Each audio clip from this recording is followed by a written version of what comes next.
Les déterminants de la consommation et de l'épargne.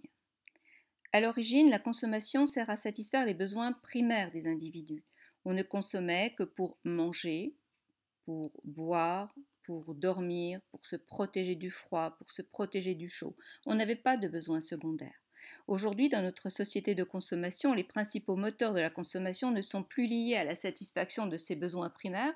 On ne se rend même plus compte que l'on achète pour satisfaire ces besoins-là, mais c'est surtout pour satisfaire nos besoins secondaires.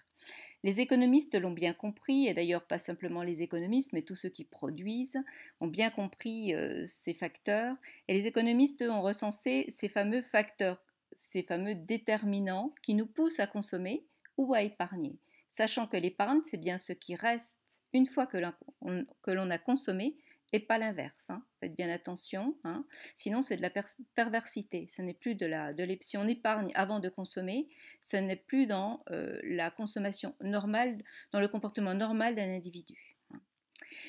Donc les principaux déterminants, ils sont de deux ordres. On a les déterminants économiques et on a les déterminants sociaux et culturels. Les déterminants économiques, deux déterminants économiques, évidemment, on consomme en fonction de son revenu. Et on fonctionne également en fonction du prix des biens. Donc ce sont les deux déterminants qui font que économiquement on va consommer ou pas, ou on va différer une consommation, ou on va anticiper une consommation. Les déterminants sociaux et culturels de la consommation. Alors, sachant qu'on ne consomme plus pour nos besoins primaires, ni pour des besoins secondaires, mais on consomme parce que la consommation aujourd'hui, ça dénote une appartenance, un signe de communication. Aujourd'hui, si je m'habille sous telle marque de vêtements, c'est parce que j'estime que la classe sociale dans laquelle j'appartiens m'oblige finalement à m'habiller de telle sorte. Si aujourd'hui j'ai tel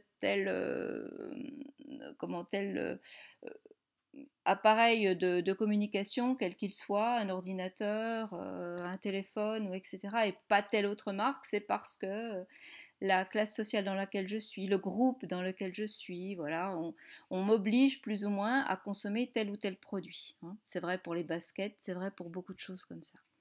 Et il y a aussi une fonction imaginaire, c'est-à-dire la fonction imaginaire, finalement, j'ai envie de ressembler à Madonna, donc qu'est-ce que je fais? Je regarde un petit peu sur les magazines comment Madonna va s'habiller, va se vêtir, ce qu'elle va porter comme parfum, ce qu'elle va acheter et tout, et ce qu'elle va consommer, et puis je vais essayer de faire pareil, et finalement, je vais penser que je ressemble à Madonna.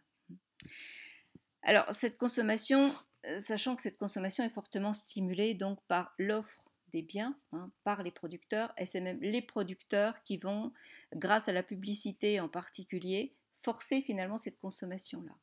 S'il n'y avait pas la publicité, finalement je ne saurais pas si Madonna elle consomme telle ou telle chose, si elle s'habille avec telle marque de vêtements. Mais c'est la publicité en fait qui fait que c'est les médias, c'est la publicité qui fait que je sais beaucoup de choses. Et donc les producteurs se servent énormément de ces déterminants-là. Et les sondages en fait les renseignent beaucoup sur notre consommation.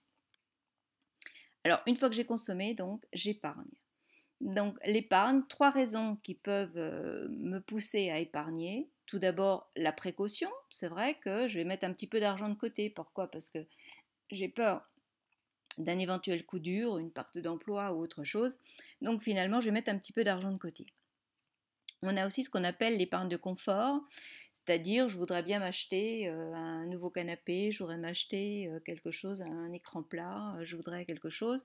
Donc finalement, je vais mettre un petit peu d'argent de côté ou un logement.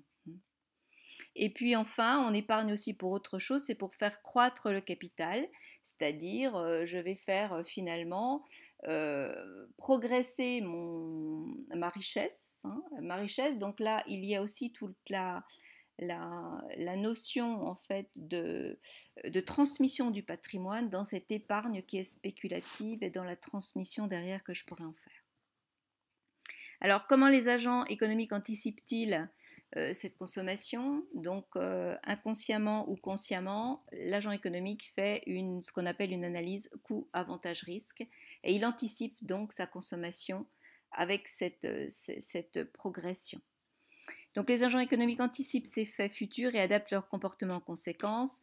Quand on anticipe une hausse du prix d'un bien, qu'est-ce qu'on va faire? On va se dire finalement, je vais essayer d'acheter avant parce que ça va augmenter, donc je vais faire des stocks.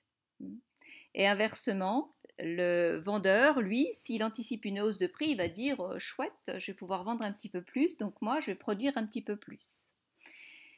Donc on va faire des arbitrages qui consistent à faire des choix entre plusieurs alternatives parce qu'évidemment on ne peut pas consommer tout de la même manière qu'un producteur ne peut pas tout produire. Donc le choix va être effectué donc sur des critères un petit peu différents.